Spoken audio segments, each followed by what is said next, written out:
I'm speeding. Speeding. Speeding. 5, 4, 3, 2, 1. The world is changing faster than ever.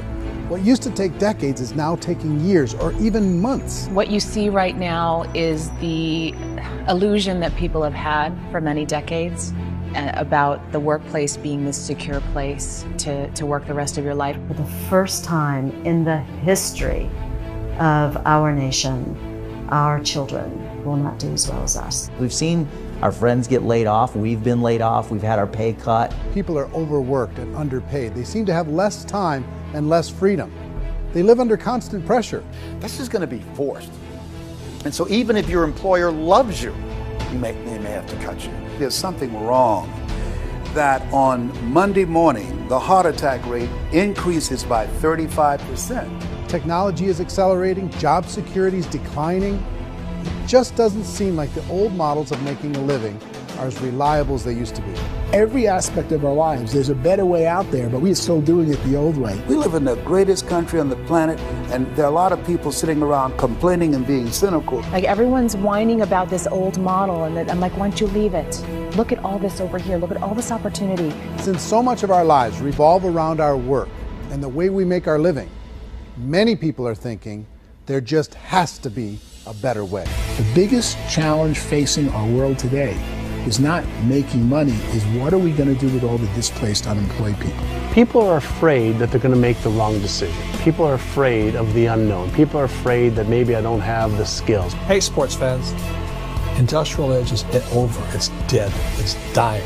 That's why going to school to get a job is an obsolete idea. A steady paycheck is an industrial age idea.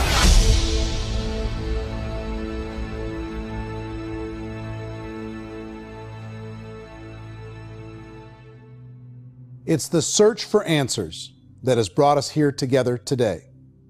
My name is Eric Worre, and for almost 30 years I've been an entrepreneur, struggling at times, but ultimately succeeding. As a best-selling author, speaker, and business owner, I've spent my entire career helping millions of people around the world to become entrepreneurs. And I believe strongly that there is, in fact, a better way when it comes to how we make a living. The career landscape has changed dramatically, and many are still working in a model that is completely out of date. What worked for previous generations isn't working as well for people today. In this film, we're going to explore 3 important questions. First, what's really going on in our working world today? Second, in this new economy, is it better to become an entrepreneur, or is it safer to work for someone else? And third, if a person decides to become an entrepreneur and start their own business, how can they do it without taking on massive risk? To help in this journey, I've brought together some of the greatest experts and thought leaders in the field of entrepreneurship to share the real facts with you. My intention is to give you new information that will allow you to make choices that are not limited by an old, outdated model. Let's start by understanding what's going on in our working world today.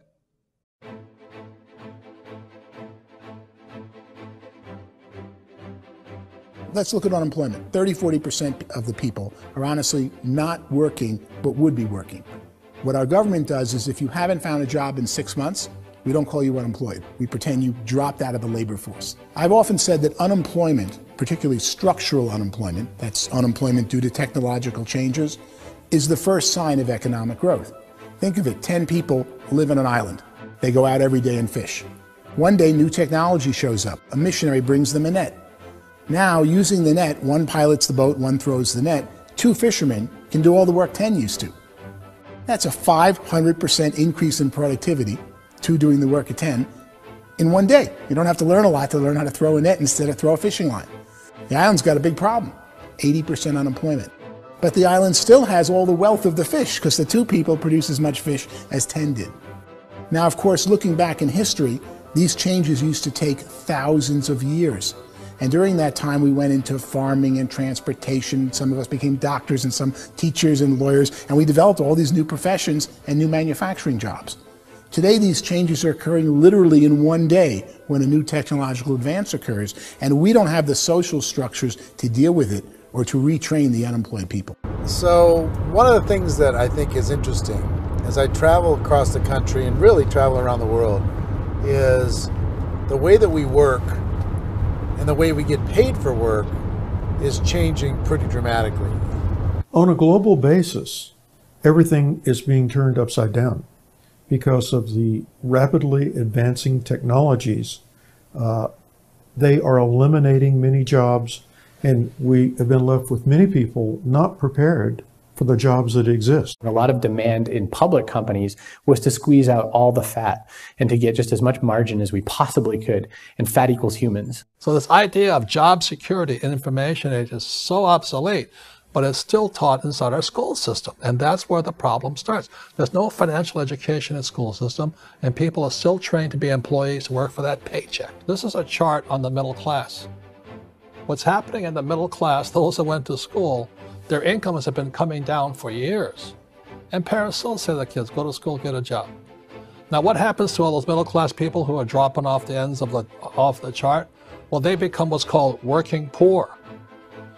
And this is what happens to working poor. But they say poverty is ending. Well, poverty may be ending, but working poverty is going up. And this is food stamp usage.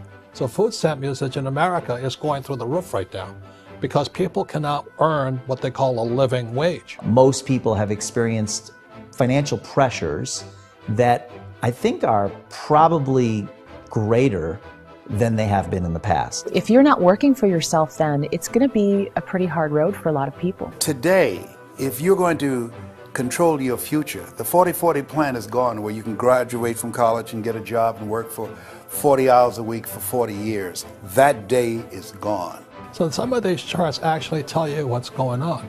And this is a really interesting one. You know, people are going back to school because if I go back to school, I'll get a nice job.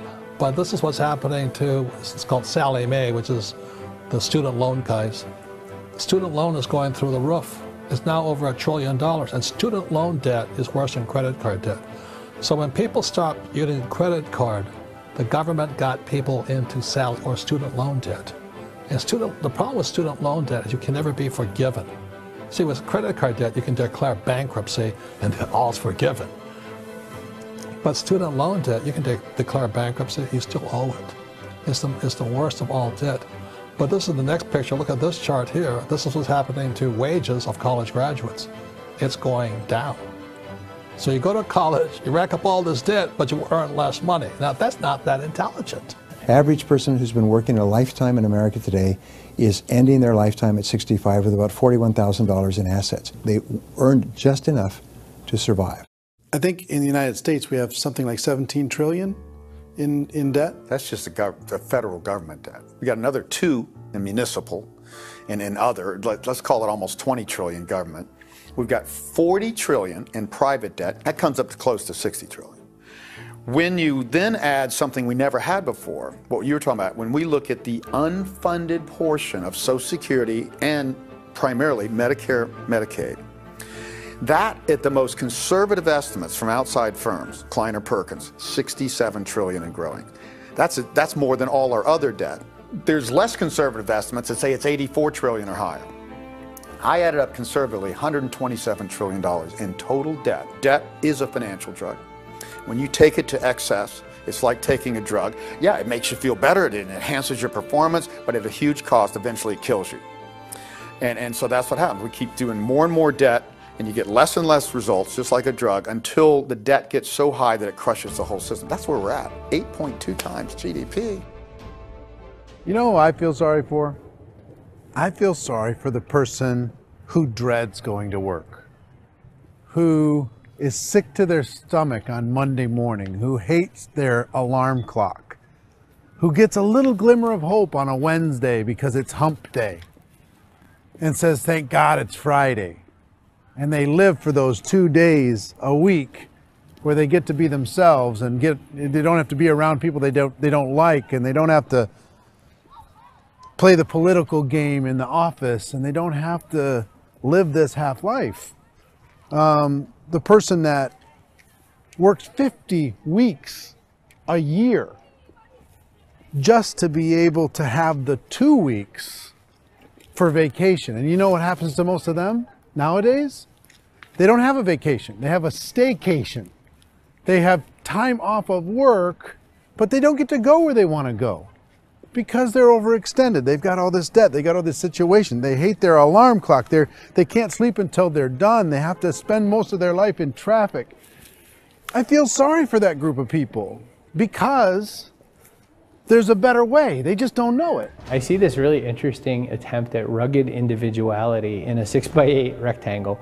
And I feel like you're all the same, except for the little push pins of the pictures. There's different pictures. Yours is named Jenny and his is named Sujara, but it's the same people. And this is how they are, and they're just like the zombies, and there's no joy in there, there's no fun. There's always like the wacky woman who decorates her cubicle, and that's the most she can do there. You got to give her credits, right? The wacky cubicle woman. The basis for their life is worry. I'm worried, you know, maybe I'll get fired. I'm worried maybe my company will go out of business. I'm worried I can't keep spinning the plates on paying the bills. I'm worried about how do I send my kids to college. I'm worried, what if the transmission of my car breaks? That's, you know, 2 or 3, I can't fix it.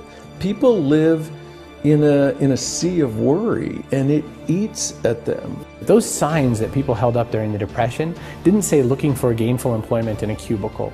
It said looking for work.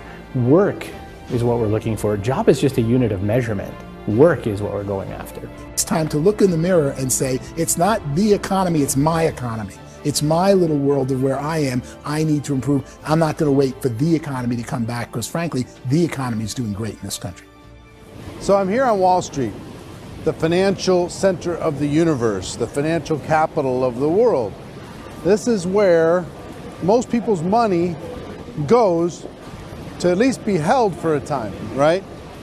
With interest rates in banks being effectively zero, and many experts are predicting it's going to stay at zero for the next 10, 20, even 30 years, people feel like they don't have any choice but to put their future into equities, to put their future into the hands of other people on this stock market, and hope that the stock market goes up, hope that the stocks that their advisors pick or that they pick goes up. That's one way to go, I guess.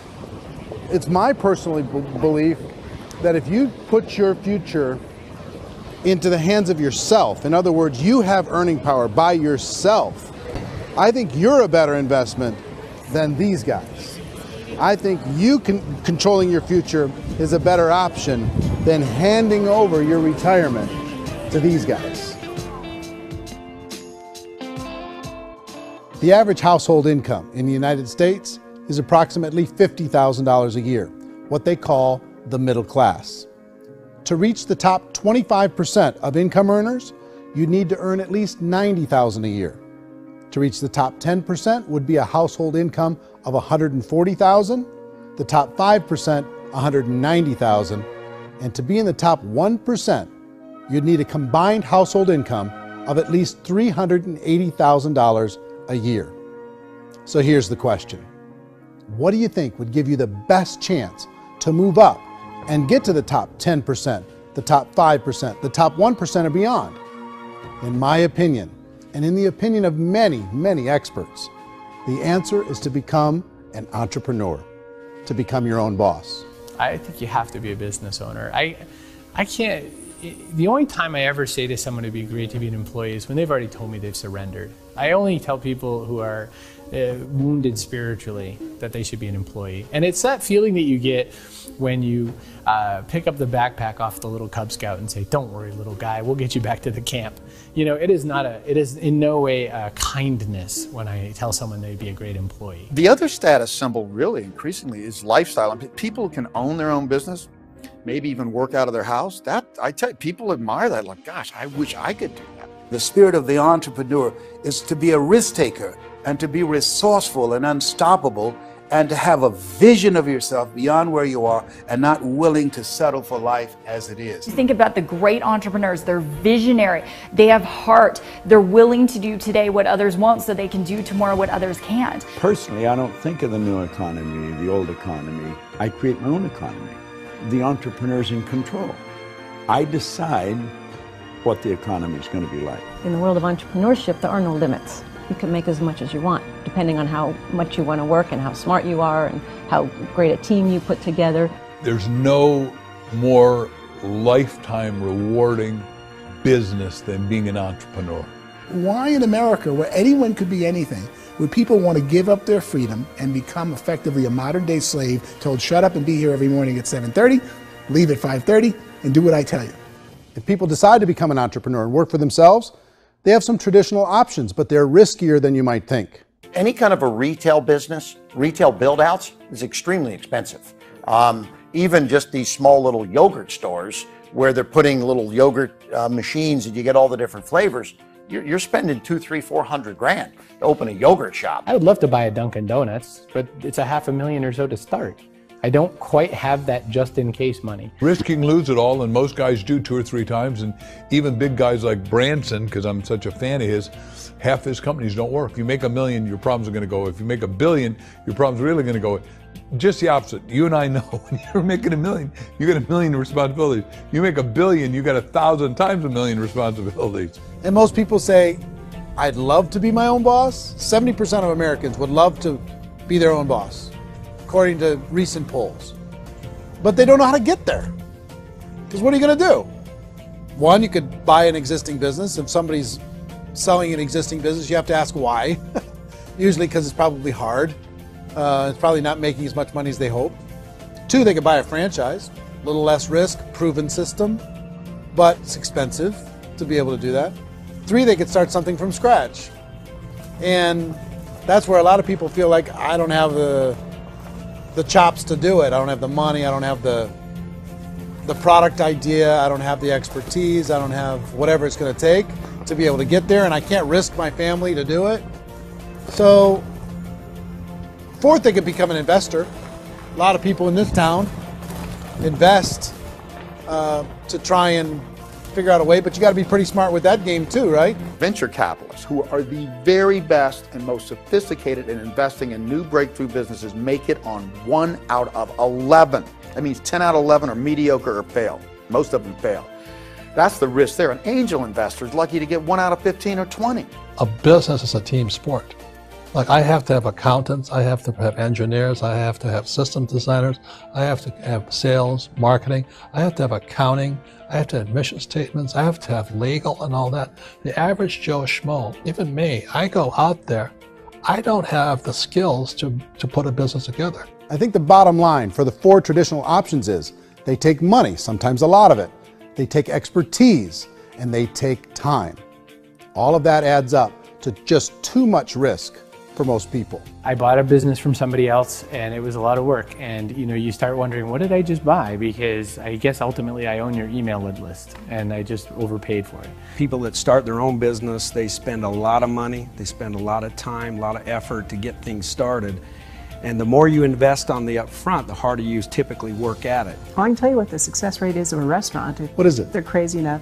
About 90% of them fail. About 90%, in how quickly? Year or less. Wow. And if we're talking non-franchise, we're talking franchise, Sure. That's totally different. Yeah. But our students aren't getting franchise restaurants. You got to invest big money. Exactly. And with someone like McDonald's, you've had to work with the company for a long period of time, really know the Even have a business. chance at investing $1 million. Have a chance, and it's a slim chance. What if there was a way that you had all the proven aspects, the comfort aspects, and you could still control your own life? What if there was both? In other words, you didn't have to create everything from scratch. You didn't have to be a super leader. All you had to do, what if there was a proven product already? You didn't have to create the product.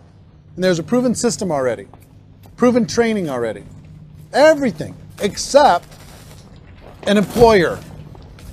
That was the only thing that you didn't have. Do you think more people would be open to working for themselves in that environment?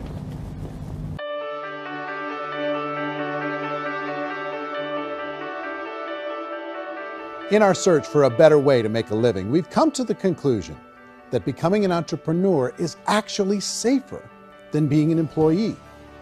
And through our look at the entrepreneurial options, one particular path kept coming up from expert after expert. And I think most people will find it surprising because it's certainly a non-traditional business model. That model is for people to start their own business and become an entrepreneur through the creation of a network marketing business. Some people call it direct selling because the product is being sold directly from the manufacturer to the end consumer, cutting out the middlemen. Other people call it multi-level marketing, or MLM, because there are multiple levels of commissions paid. The most common term today is network marketing, because network marketing best describes using a large group of independent distributors, independent entrepreneurs, to move a product or service more efficiently. So my friend here, Donald Trump, and I, we always write about the network marketing industry. And the reason we support the network marketing industry is because it really is a business school for entrepreneurs. Because most people come out of school looking for a paycheck. Oh, that's terrible. I went to network marketing like that.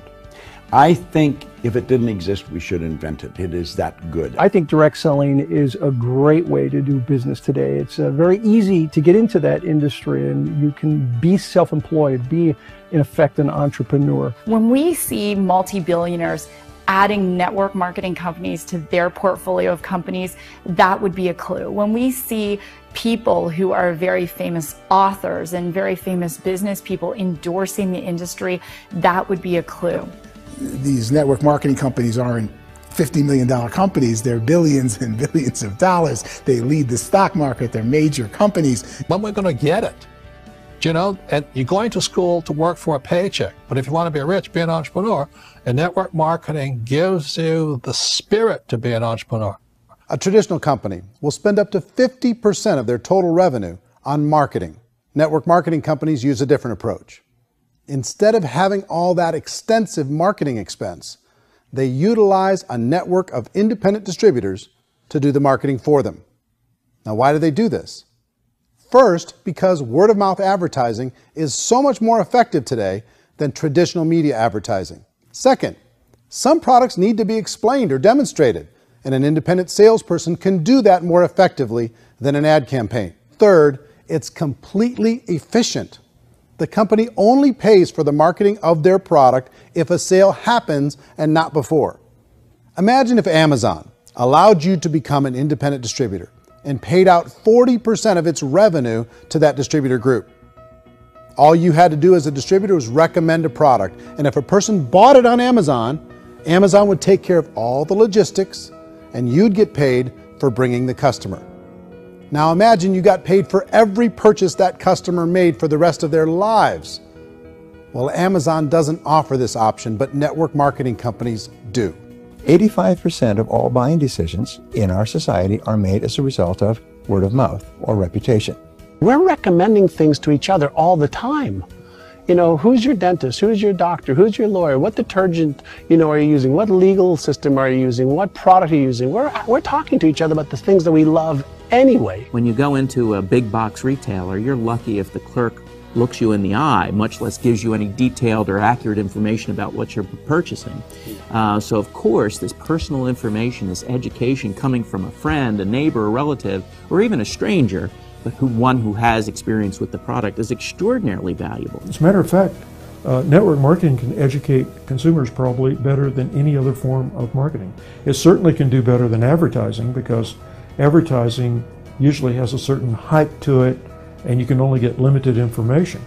So, network marketing trumps advertising. If you were a typical sales company and you wanted to sell $1 million a month worth of product, you might go find 100 superstar salespeople. The quota would be $10,000 a month.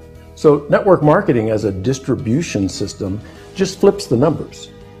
So we use 10,000 happy, raving fans of a particular product, and we don't concern ourselves so much with how much product each one of them individually sells. If they sell just $100 or $200 a month, and there's 10,000 of them, you're selling $1 million to $2 million a month worth of product. And that's the best way I can explain how network marketing works. This is the marketing arm of the company. There's not money being wasted on bricks and mortar. There's not money being wasted on inventory that's sitting stagnant somewhere. There's not of employees standing around that don't have customers. These are people that are going to connect with customers. These companies allow people to become independent distributors for extremely low cost and with no minimum time or sales quota. Essentially, they own their own business and can provide as much or as little sales as they choose.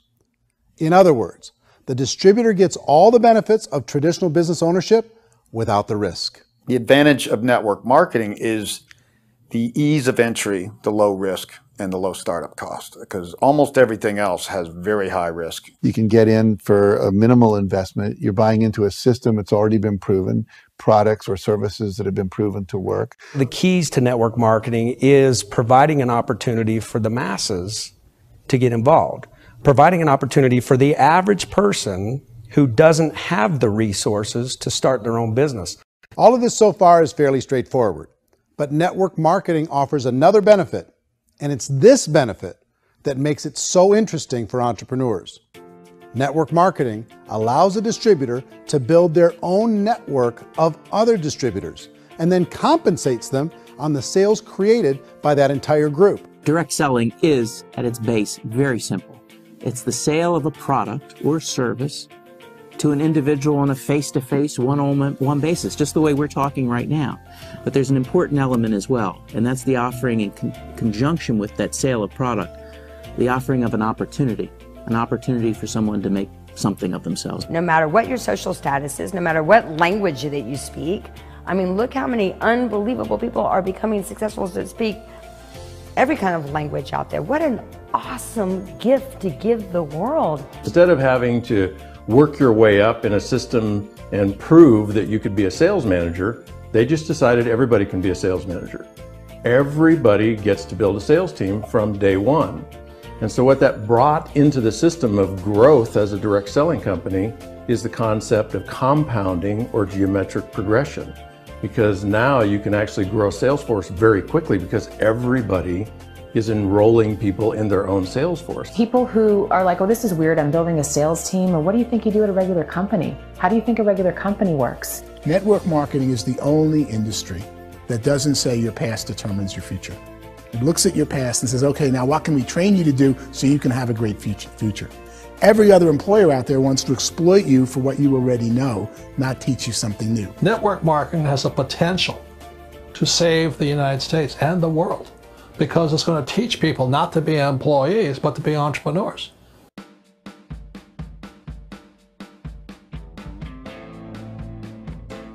According to the Direct Selling Association, if you add up all the network marketing companies around the world, they combine to do over $178 billion a year in retail sales. To give you an idea of how big that really is, the NFL, the National Football League, does approximately $9 billion a year. The music industry does a little more than $16 billion a year, and the movie industry does about $80 billion a year. Using a conservative average, network marketing companies pay their distributors about 40% of that $178 billion in the form of commissions, which adds up to more than $71 billion a year. That's almost $6 billion a month. It's almost $200 million in commissions every single day. So it's certainly working, and people are making serious money in network marketing. With the growth of the direct selling industry over the last 10, 15, 20 years, we've seen a broader understanding of the channel. We have seen more and more people getting involved in the business, so our penetration in the marketplace has increased, and thus the understanding in the marketplace of who we are has increased. And we've seen non-direct selling companies look at the direct selling model and say, something's going on there. People are making money, companies are being profitable, individuals are being motivated, product is being delivered to market. Maybe we should explore this. Some people think only the people at the top make money. Well, let's take a look at that as well. In the network marketing profession, there are roughly 500 people in the world who earn over $1 million a year. If you round that number up to $2 million a year, that adds up to about $1 billion a year. That takes the $71 billion paid out each year down to $70 billion. So where does the rest of the money go? The vast majority goes to part-time people making anywhere from a few $100s a month to many thousands of dollars a month. It goes to people who choose to make it a full-time career move and earning even more than that. Every day, people are using the money they earn through network marketing to pay off debt, have more fun, and improve the quality of their lives. Everyone I know in network marketing has been doing that since the 50s. They go to work when they want to go to work. They stop working when they want to take time with their children to have a leisurely breakfast and discuss issues and drive them to school. They go back to work when they get home, wherever they're working out of. The biggest thing that I've seen is people that have become much happier in their life. MLM has probably made more millionaires of more people in more countries, and I've spoken to them in 67 countries, than any other single form of business, starting from nothing. If they have a choice between working a job for the next 10 years or working a network marketing business for the next 10 years, the result of working the network marketing business will be better.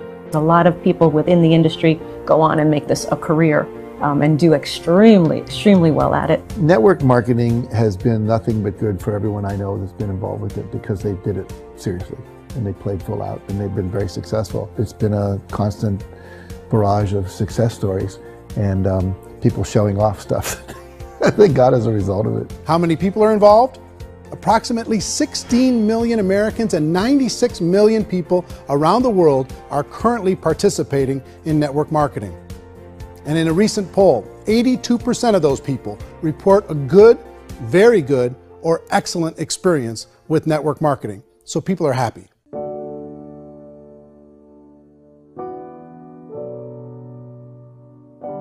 So I've taken a look at the network marketing profession and really tried to understand why so many people are confused as to the validity of this as a business. One is this pyramid shape. People get really messed up with this pyramid. Oh, it's one of those pyramid things. So I just think there are a lot of haters out there who really don't understand the industry and say, oh, it's a get-rich-quick scheme. It's a pyramid. Well, corporate America is a pyramid scheme. You know what I mean? It goes like this. You have thousands of MBAs, let's say working for Ford or General Motors or Coca-Cola. If all these MBAs, they're all trying to get to here, that's a pyramid. Only one guy's going to make it. Every 10 years, one's going to make it.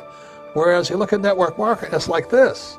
So you're here, and your job is to develop other CEOs coming up behind you. So it's an inverse pyramid. In network marketing, it's a very simple concept. If you sell product, you get paid. It is paid based on production. There is no first mover's advantage. There is no investment component where the more somebody spends, the more they're entitled to make. So the two are polar opposites of each other. It doesn't matter what shape the company is or the compensation plan is shaped, whether it's a circle or a pyramid or a triangle or a trapezoid, it doesn't matter. If compensation is coming primarily from recruitment, then you got a problem. On the other hand, if an operation is basing their compensation to participants on the basis of sales, even when those sales are generated by people you've recruited, well, then you're a perfectly legitimate enterprise. That's the legal test, it's the practical test. Another issue that's been true in the past that is no longer true now is people used to be in network marketing loaded up with products that they couldn't sell and they ended up a loser. They ended up with a bunch of product in their garage, they ended up with a bunch of products sitting in their kitchen shelves or whatever, and they thought they could sell it and then they weren't willing to or able to sell it and they ended up with a bunch of stuff and they were bitter about it. There was this thing called front loading where you had to buy if you bought $25,000 worth of product, you got better commissions and all this. Today, it's almost all done by computer. It's direct mail comes from a warehouse somewhere else. You don't have to have all this inventory. You don't have to stock up. It's a paperless world now. Most of it's done online. You have a back office. It really works. And I mean, the technology has changed everything. Third issue is people start talking about 99% of people in network marketing don't make any money. Well, we've talked about that over the course of this journey together. Almost $200 million a day is being paid out to network marketing distributors around the world. The naysayers, the people who say that it doesn't work, are usually the ones who just don't know how to make it work for themselves. And so they're giving you an opinion, and I tell people, don't confuse people's opinions with expertise, because opinions are free. And don't confuse sincerity with the truth, because people can be sincerely wrong. But here's the reality inside of network marketing.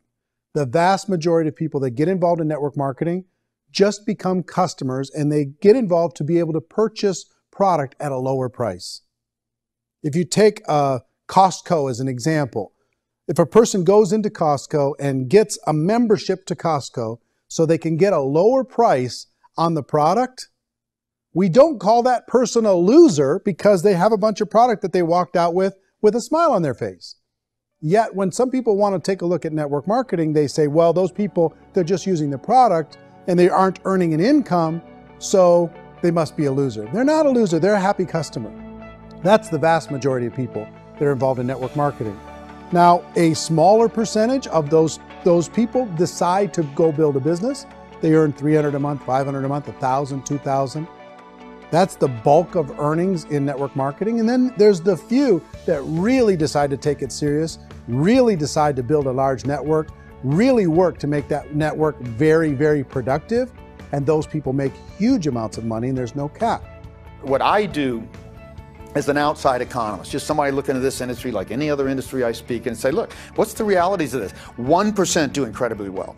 10% generate some additional income at pretty low risk and effort. That's not, and 90% of people roughly end up customers. One thing that I think is real when it comes to people's perceptions about network marketing is people put this, and distributors, I think, involved in network marketing have some responsibility for this.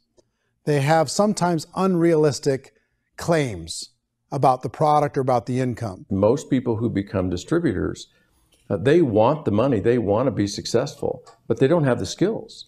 They don't know what to do. And when people don't know what to do and they're in a new business, they're scared.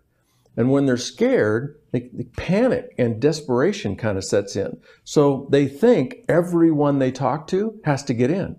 So if I talk to you and you say, well, no, I don't have time to do that, they're like, no, I need you. You have to do this or I won't be successful. So I start clawing on you. I start that desperation. So then I start making claims about the product, which are not appropriate, probably not even true. Or I start saying, oh, let me show you how you can make all this money and you don't have to do anything, Eric. And so you just totally misrepresent the opportunity, and you're clingy with people because you think you need everybody to be successful, and you don't. You know, one of the messages that I try to deliver most forcefully to companies as well as salespeople in direct selling is that you don't have to overpromise. The reality is in network marketing, there's a lot of hard work involved. There's a lot of effort. You're going to have to develop yourself. It's a business like anything else. It's going to take some time, but in my opinion, it's better.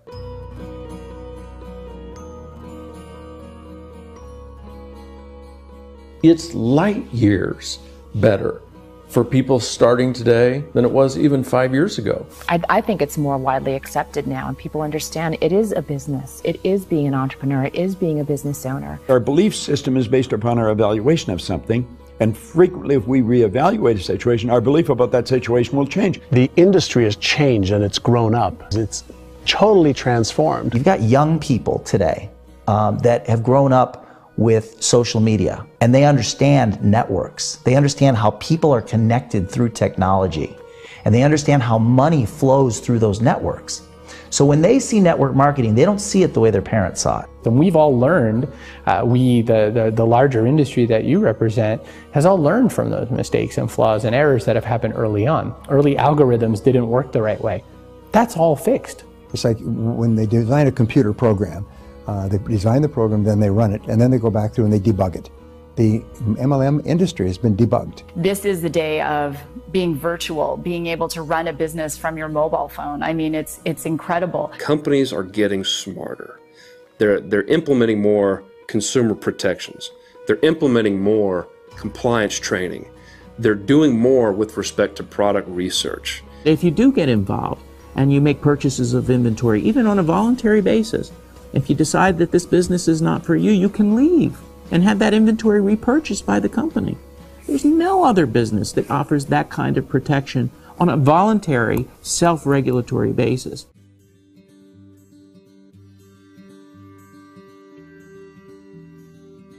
If you decide to look further into a network marketing business in order to generate more cash flow for your family, I would recommend reviewing the following 4 elements. First is the product or service. And on the product or service, I would ask 5 important questions. 1, do you like it? Is it something you would feel comfortable sharing with others?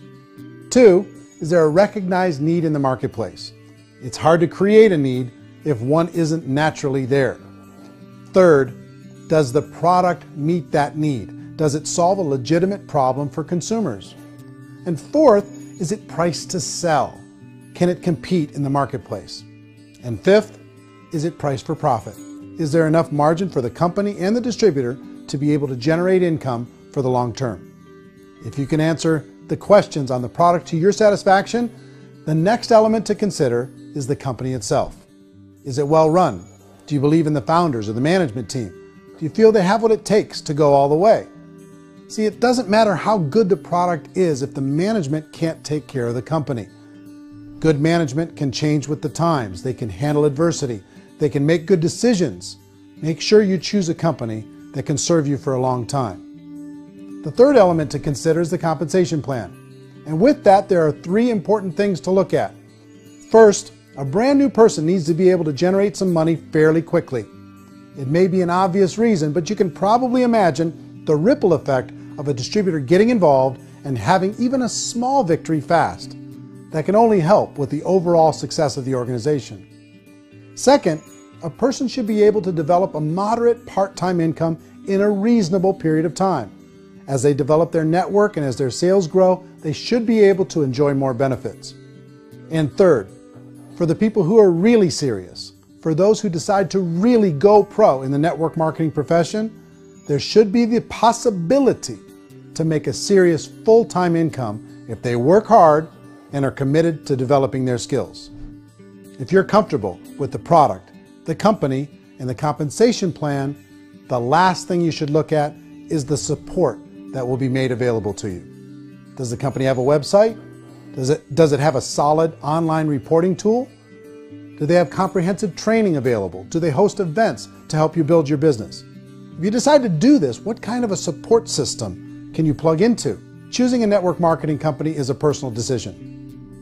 But evaluating the four elements of product, company, compensation plan, and support is a great place to start. Is the company promising that you're going to get rich quick or that you can make a lot of money without a lot of effort? That's a red flag. Is there a product that you really believe in that you think can be sold? Or are you being told by salespeople or the person who's trying to recruit you or by the company itself that don't worry about the product, all you have to do is recruit other people into the business? Red flag, warning sign. If you're hearing that, take a second or even a third look. Get to know the customers, the products, the business, have some success, and see where the opportunities might take you to move up in the organization. You want to find out how concerned are they about my education, my training, and my development? Is there a space for me to grow? Most important question. Learn everything that you can about the product. Make sure it's something that you believe in, and learn everything you can about the industry and work that system. You have to be very passionate about whatever that company is doing. I would get involved. You can always test drive anything, you know, the product, the service, the community, and then lean into it a bit. If it feels good, then lean into it a lot. Behind me is the Lincoln Memorial. And this is a place where Martin Luther King Jr. had his famous "I Have a Dream" speech. And at that speech, he talked about his dream for equality for everyone around the world, and that's a noble dream. But I think more people need to remember what it was like when they were kids and the dream was still alive in them. Before it got beaten out of them by reality, by this paycheck, by these responsibilities, and by having to live for this job to pay the bills. I think people need to remember that, go back to that. Once they know that there's a better way, I think their future is going to be much brighter. They can live a better life.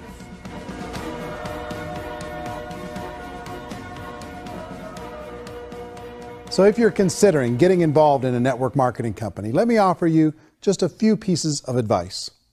First, network marketing isn't perfect. It's emotional, it's challenging. Like any entrepreneurial venture, it can have its up days and its down days. But if you have an entrepreneurial bone in your body, it's just better. Second, if you're gonna do it, decide to be professional. Decide to go pro. It's better to do that than just be this amateur sticking your toe in the water. Third, as any professional, you're gonna have to learn some new skills. And I promise you, inside of the network marketing profession, they're not too difficult to learn. Fourth, like anything worthwhile, it's going to take some time. Don't expect that you're going to get to the finish line right out of the gate. And fifth, it's worth it. It's worth it to be able to take charge of your life again. It's worth it to be able to control your own financial situation. It's worth it for the people you're going to be able to spend time with. It's worth it for the things you're going to be able to see and the experiences you're going to be able to experience. It's worth it for the causes you're going to be able to contribute to, the lives you're going to be able to touch, the customers you're going to be able to help, the friendships you're going to be able to develop. I promise you, it's worth it. Remember, most people are searching for answers just like you are. But I do have to tell you the catch to network marketing. If there is a catch, if you want to understand this from an emotional point of view, people say, well, it sounds too good to be true. It's not, it's hard work. But here's the catch. Most people still don't understand it. So you're going to have to endure the loss of social esteem from ignorant people. The uneducated will think less of you. Now, if you can handle that, you're on your way. If that's going to destroy you, you know what? Entrepreneurship in general probably isn't in your future. If you can face that catch, you can become unstoppable. I want everyone to really contemplate this if they're not in network marketing.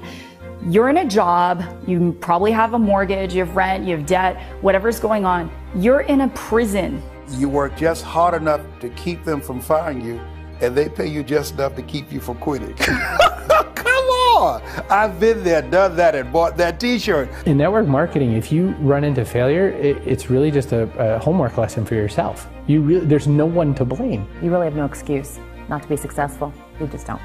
People don't want to hear that, but there's so much available to you. If you want to be a good network marketer, be a student to the people above you, be a fellow traveler to the people on the same level, and be a teacher to those below, and know when it's appropriate to do which. People who are not afraid of asking people to buy things, or not afraid of persuading people with a chance they may say no, these people own the future. Nothing happens until something moves. So you got to go move, you got to go do something, or nothing's going to change in your life. In the beginning, you're going to do a lot of things that you don't get paid for. But as you go down the road, you get paid for a lot of things that you don't do. And your job is rehabilitate the spirit, the entrepreneur spirit in all of us. You get it back. Either give it a strong yes or a strong no, but no wishy-washy, dilly-dally stuff in the middle. There's dreams and there are nightmares, but I believe that the biggest nightmare of all is when you don't pursue your dream. You're going to see some monumental growth in this profession. It's an exciting, exciting time to be involved with the network marketing profession. The next 10 years, I see just exponential growth. When that tipping point comes, it's not a matter of asking somebody, have you ever heard about network marketing? You're really asking them, which company are you building your wealth in? We are here to fix the world, to improve relationships with other people, to improve other lives. And the real reward comes as an entrepreneur in any level from teaching somebody something and watching them soar. There is no greater reward.